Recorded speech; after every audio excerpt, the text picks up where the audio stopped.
Hello, how you all doing? Welcome to this Enlight tutorial.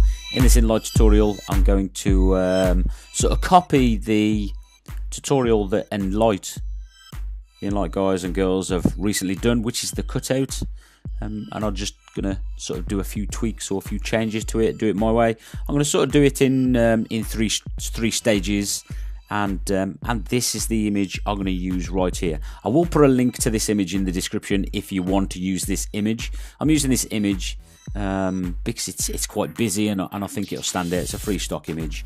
But they sort of suggest that step one, that you colour the background. I will put the description of how to colour the background of any image in the description below, so just follow that step.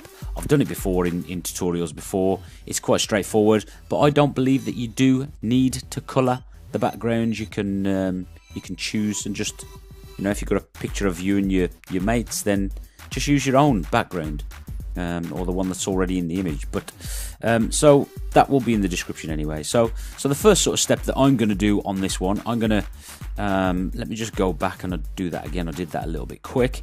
I'm going to tap the screen to open my tools. I'm then going to go to canvas and I'm going to crop this image down. So I don't want it with as many people. So nothing against this lady on the left hand side, two ladies on the left hand side. I'm just going to crop this image, and likewise with the one on the right.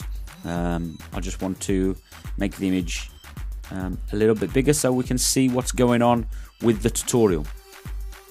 Okay, so now what we're going to do, I'm just going to close that canvas down and I'm going to go to artistic, and I'm going to go to urban, to tools, and then basic. And what you need to do is sort of mess about with the threshold. So I'm going to select the threshold right here, and you notice it can make it really white, and that's a good way to color the background of the image. You could do it like that. But I'm just going to turn this threshold, sort of leave it here. And it's not just the thresholds that you need to mess about with. You also need to look at the restore. So obviously restoring the image is going to restore it to normal, but I don't want to restore it to normal. I want to sort of get some of the image detail back. And then once I've got my restore, so I've got some of the image detail back, I'm going to look at the smooth, and this would smooth out the blacks, the whites, and really smooth the image out. But I want to like sort of sharpen the image a little bit, so take away the smooth, and then we can have a look at the restore and the threshold again, just to get this sort of effect that we want. One thing I would say, don't concentrate on the people in the background, concentrate on the person that you want to make the cutout sort of effect with. Okay, so then I'm going to go to mask and I'm going to tap clear,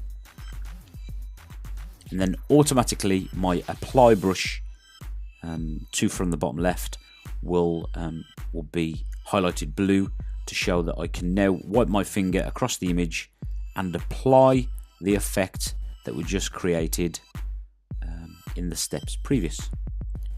So I'm going to do this quite carefully while I'm zoomed out like so, but what I could do is pinch and squeeze on my screen,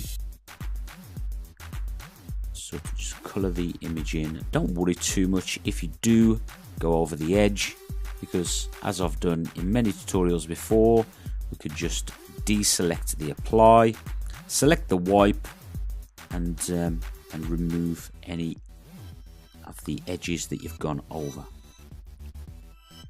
Okay, so you notice I'm not going to do every single individual hair like this one. So I'm just going to wipe, deselect the clear, and just wipe. So I'm not going to do every single strand of hair.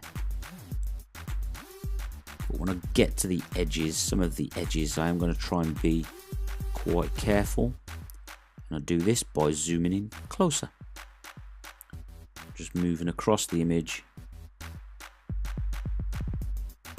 make sure get all of the parts of the image that I want to get. Like, look on the neck here, I've gone over a little bit. So I'm going to deselect the apply, select the wipe, sorry, not deselect the apply, just select the wipe. And just wipe away that part.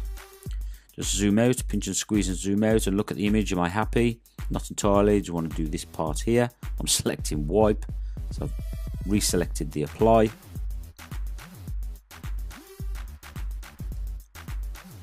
Once I'm happy that I have applied that effect to the part of the image that I want to do that to, I'm going to click the little tick button in the top right hand side to say yes, I'm happy, and accept those changes. Simple as that. Okay, let's move on to onto part 2, which is the applying the tilt shift. So I'm going to tap the screen again. I'm going to go to tools and I'm going to tilt shift. So right away you look at the bottom. I have, starting from the bottom left, I have shape, I have position, invert and intensity. All we want to concern ourselves with at the moment is this position. As long as it's a circle like so, I'm quite happy, and I can put my finger in the center of the circle and move this image around. You notice also I have these anchor points, and it just smoothens out the edges of the effect, and I'm going to drag them out a little bit in order to do that, and then place my circle over the part of the image that I want to emphasize, and then just pinch and squeeze and make the circle a little bit bigger. Then I'm going to go to intensity on the right hand side once I'm happy with the size, and I'm just going to turn up the intensity of the blur. And if I go back to position now, I'm just going to make this circle a little bit smaller.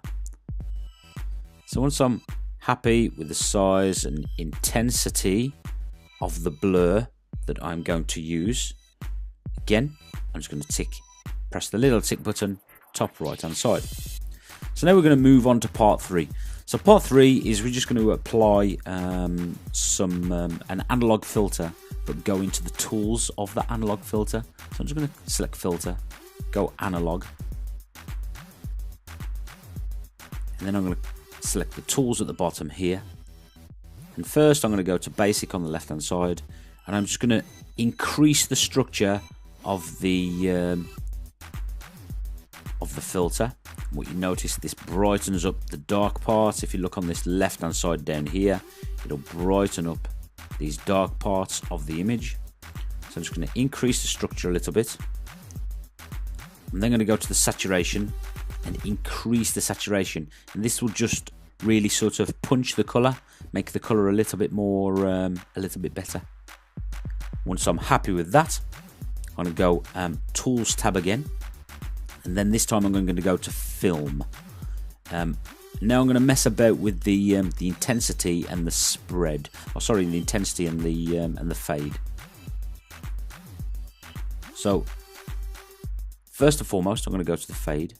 I'm just going to increase the fade a little bit of this image, and it sort of gives it a it looks like it's got a film over the front of the image. So then I'm going to change and look at the intensity, and the intensity just exactly as it says on the tin, just intensifies the image. So if I go back to my fade and I turn my fade down, you can see more what the intensity is doing.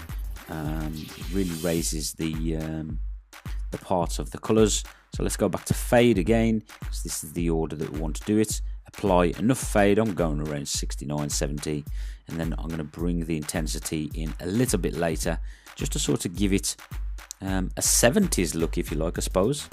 And then what I'm going to do is I'm going to go to tools again, and I'm going to go to vignette, and then again with intensity I'm going to turn up the intensity of the vignette. But let's have a look at the spread first. So let's make this spread. So I'm just darkening the edges. So I'm bringing this vignette in to darken the edges a little bit more.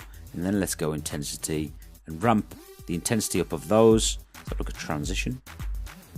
Yeah, so that's just sort of messing about with the shape of the vignette, if you like. And then could change the corners to bring the corners in, but I'm just going to leave the corners as they are. So for now, my intensity is on 70, probably put 85, and the spread of my vignette has gone up to 83. And that is as simple as the cutout effect is. You could apply another filter to it if you wanted. I suppose what you could do as well is go to image and adjust. and then we could look at this crisp, and we could really make the image nice and crisp, so it would make the cutout effect more prominent. Let's have a look at what else we could do. Just going to go through the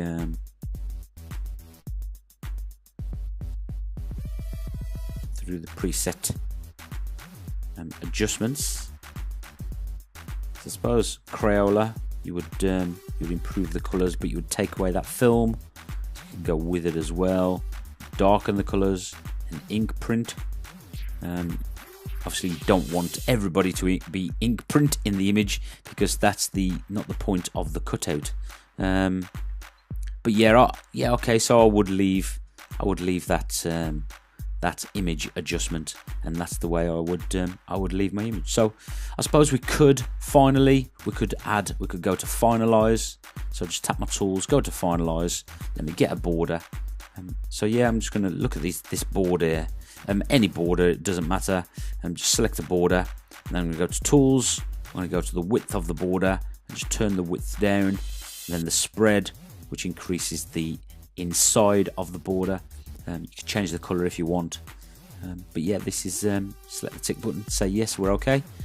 Save that image out, and that's that image saved out. I'll show you that at the end. These images at the end with the Polaroid and this model free stock image there, I am going to get round to doing those quite soon. But yeah, thanks a lot for your time. Have a good time. Catch you soon.